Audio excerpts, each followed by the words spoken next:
family should have at least one person who can get up and speak, and it can be a spokesman. Unfortunately, with the Reddish family, you got lots of them. Everybody wants to get up. In fact, one of the principal people that would love to be here up in front of everybody's not here today. Yes. His brother Jake is, but I'm sure Cliff would like to be doing this too.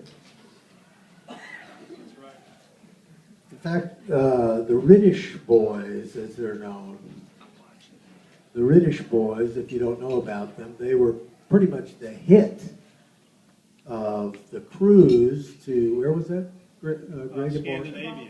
The Dallas Reddishes and Cliff were put on shows that were incredible. In fact, there were some of these British people apparently when you were leaving the boat, Greg, that said, they said, well, how'd you like the cruise? Well, it wasn't that good, but ooh, the Riddish boys, I love them. Because they were singing and dancing at all the karaoke things and all the talent shows. It was pretty amazing. So we got plenty of spokesmen. I think it's kind of funny because Greg is always is a wordsmith, you know, and a journalist, and he gives a very beautiful, long, and especially tonight was awesome. And, you know, I love the putting in a nutshell about just the conversation that's been going on for 65 years. You know, well, you know, it kind of crystallizes things that you really never thought about. You know, and it just give it a lot of thought. And Honey is, I know she's joking, just like I'm joking. Hopefully she realizes that I am, because as parents, there were certain things that were very important. And that was, you got two sons, and you got to make sure to never have a favorite son. And so treating us equally. So Greg and I have grown up, the sibling rivalry has never existed in this family. You know, we delight in each other's successes, and we were brought up that way, and hopefully bring up our children that way. We're equal. That's all there is to it. And you know, I was going to bring up a story. Let me get this going here.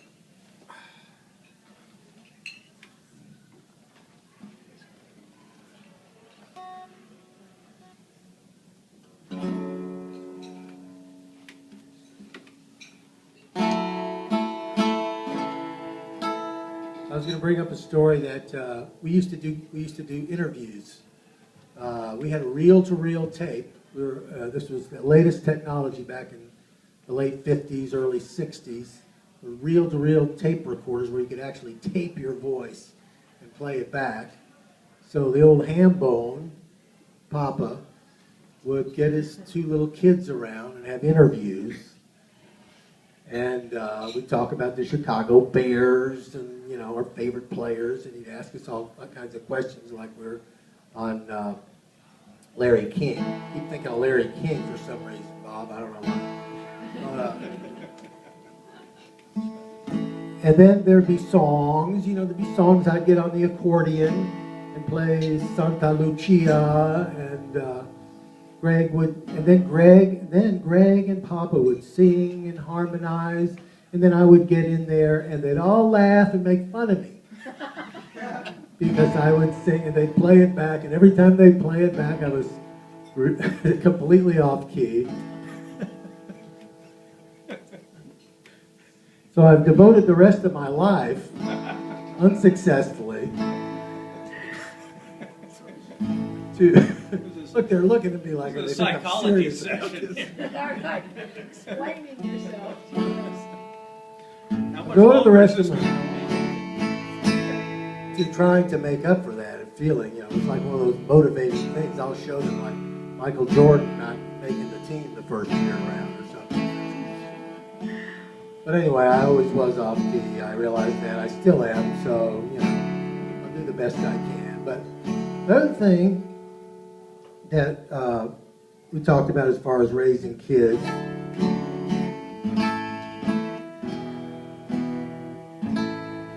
It was at, I went to Park School for a couple of years.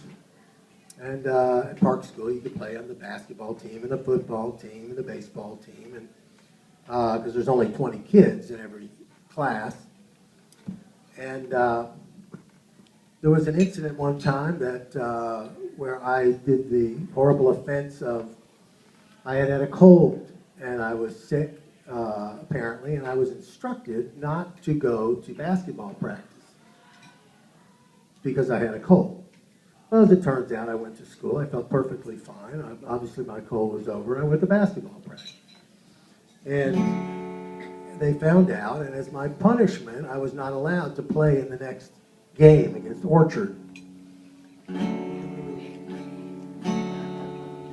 So I thought this was ridiculous and whatever, but they insisted that I would not play, and I did not play. And we had never lost to Orchard. We usually won by quite a few points, but I wasn't there, and we almost lost the game. We went into overtime, and my sixth grade teacher, Mr. Harris, almost died of a heart attack. He was pale because it was too exciting for him. But the only reason I'm telling you this story is that I never knew that it said that's the closest they came to divorcing over that, because my mother thought it was silly, or I don't know, you could expound on that I just let him play, and my father insisted that I not play, and they got in a huge argument about it. But the neat thing about all that is I never knew that. I didn't know that till maybe 15, 20 years later, because they always spoke as one voice.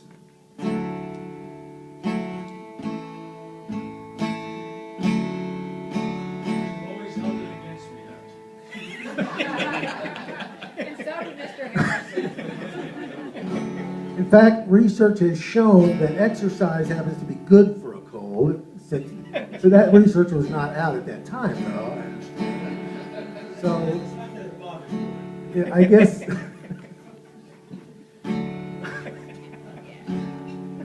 I guess Greg was right about or they were right about the common sense part, that Honey was the one with the common sense. I took all kinds of abuse from other parents who said, you're going to punish a child, you don't punish the whole team. I agree. But seriously, though, what was cool about that whole thing is, the reason that I could bring it up is the discussions were all behind the kids' back. I had no idea that there was a difference, because it always came from one voice. There was no turning from one to another. So all of us that have kids or are going to have kids or have young kids, it's just a lesson to be learned. Now, of course, I'm doing this strumming the guitar because I'm going to fixing to play a song, a country song, because what many of you do not know is Honey and Papa are big country music fans. And we couldn't get George Jones to come tonight. Died recently. He just died. I know, he died. That's one reason.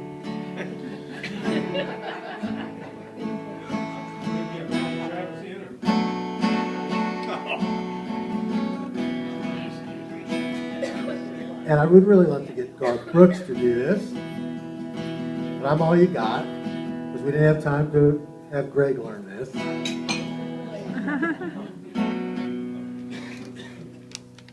I remember talking about country music.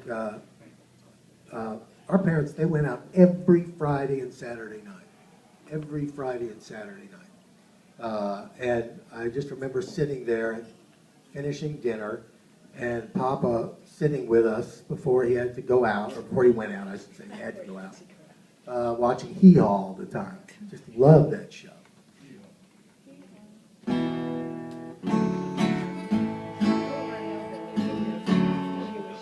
Okay, Uncle Greg. That's how you ended up in Chattanooga. That's something.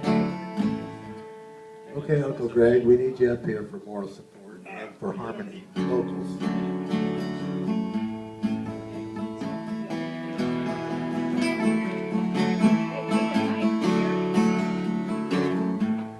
Greg.